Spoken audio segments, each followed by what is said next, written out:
Fieri.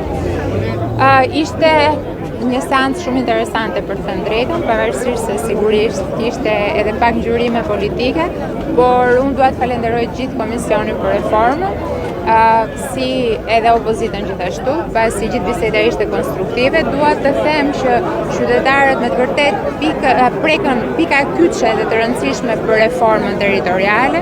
Sigurisht u diskutua nëse ka pasur sukses reforma territoriale e vitit 2014-2015, pati dëshmi të qarta, sidomos nga bashkimet e vogla, siç është rasti i Roskovecit apo i Patosit, që ka funksionuar bashkimi i komunave në bashkime të vogla. Megjithatë, sot qytetarët thanë fjalën e tyre se si e mendojnë.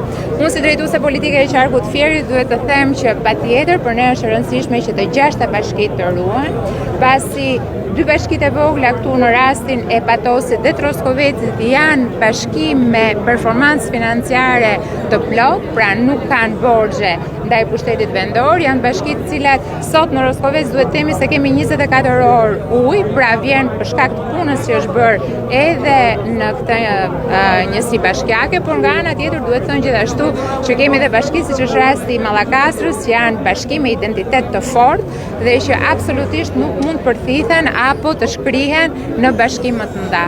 Kështu që për Fierin ky takim ishte shumë i rëndësishëm. Unë jam e sigurt që Komisioni i Reformës do të dëgjojë të gjitha palët që sot u prononcuan brenda në sallë dhe do të marrë parasysh atë që është shumë e rëndësishme për ne, që të ruhet ky formacion që kemi deri sot, por nga ana tjetër çka është më e rëndësishme dhe çka u diskutua është edhe krijimi i rajoneve. Pra, jo thjesht niveli i qarkut, por krijimi i 4 rajoneve, të cilat do të kryejnë të gjitha ato detyra që bashkitë sot nuk i kryejnë dot, siç është rasti i urbanistikës apo rasti të tjera shërbimeve që mund të jenë specifike dhe bashkitë e vogla nuk kanë mundësi që t'i furnizojnë me burime njerëzore.